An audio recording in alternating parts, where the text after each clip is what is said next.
মানুষের সবচেয়ে বড় শক্তি কি?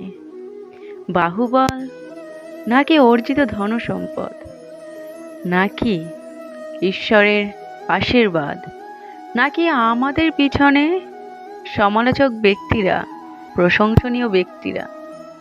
না, এগুলোর মধ্যে কোনোটাই নয়।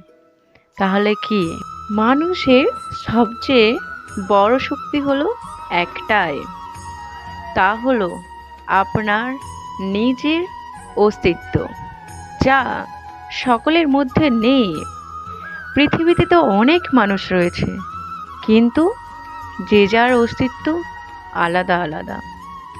সংসারে অনেক লোক রয়েছে, কিন্তু কেউ আপনার মতো নয়। এ হলো শক্তি, এ হলো নিজস্ব বড় শক্তি। দুর্ভাগ্যবশত অনেক মানুষ রয়েছে এটাকে বুঝতেই পারে না, নিজের শক্তিকে চিনতেই পারে না। কিন্তু আপনি যদি চিনতে পারেন, তাহলে আপনি আপনার অন্তরে অনুভব করবেন একটা অসীম শক্তির অস্তিত্ব।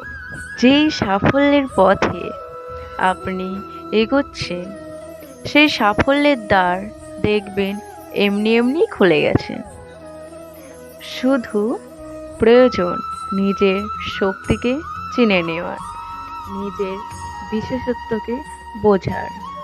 কারণ এই বিশেষত্ব আপনার মধ্যেই থাকবে, চিরকাল আপনার সাথেই থাকবে।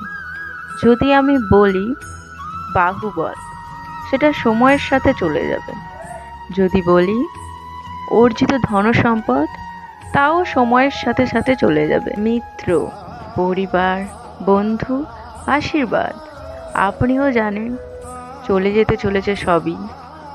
কিন্তু আপনার অস্তিত্ব, তা চিরকালই আপনার সাথেই থাকবে। আপনার শক্তি আপনার সাথেই জুড়ে রয়েছে। শুধু কি প্রয়োজন এটাকে চিনে নেওয়ার, আর জীবনের পথে এগিয়ে চলার। আপনি যদি এটা করেন, তাহলে আপনাকে দেখে সবাই শিক্ষা নেবে।